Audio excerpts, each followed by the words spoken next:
As a little girl, I always wanted to be a fashion designer from the age of 6.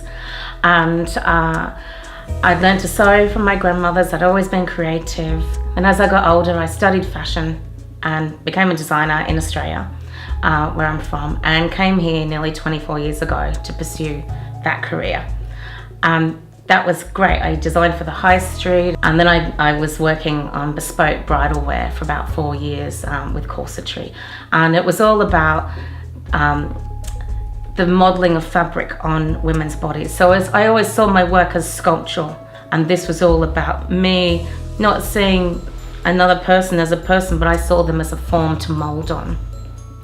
And I did that until about 5 years ago, when for 5 years previous I thought this isn't creative enough for me. So I started off by making gowns in steel from the 1800s. I did a whole series of corset shapes in this skeletal form with steel, and I put them on taxidermy mounts, and I used feathers from my local butcher. They were pheasants that I got, that we would eat the meat, and then I would process the birds and use the wings as reference to the women being what was called pigeon-breasted shape of the day.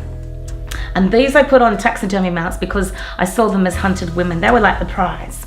This goes back to, in my upbringing, my dad had brought up my brothers and I to every now and then go out camping in Australia, in the middle of nowhere, living off the land as such. And my dad would teach us the value of animals who feed us and what we gain from nature. So these were then took form into the direction that I work in now, which is all about animal skulls. And these are all, I work in animals that people eat around the world. So my whole collection that I'm constantly working on is about the animals that are used in ethical ways. They're all sourced ethically. Some of them are from the UK, some of them are from conservation work in the New Forest, and they all encapsulate the history of what and the upbringing that I have and my fashion influence.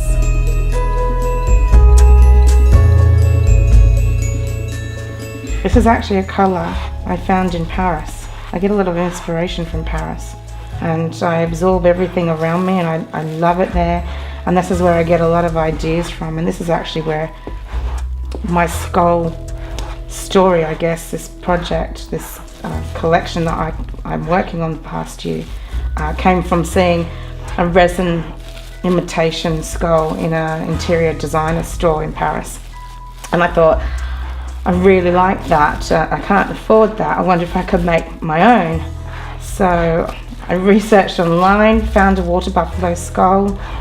3 days later, I'd ordered 7 in total, and I started working with diamond dust and pigments and colour. And this is where the collection was born from.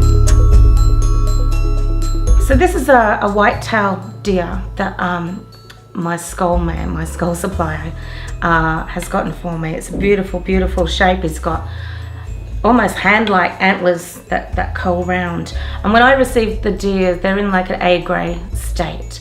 And they're ready for me to look at the animal and think, how would I see this animal? How can I make this animal really special? And it's my artistic way of saying thank you for giving us you, for feeding us. What can I do to you to put you on a wall somewhere that someone's going to really take pleasure from you, and know that you've been treated really well, you've grown up really well, and this is how you'll spend your days now, rather than just be discarded. I hate the idea of animal bones just being discarded.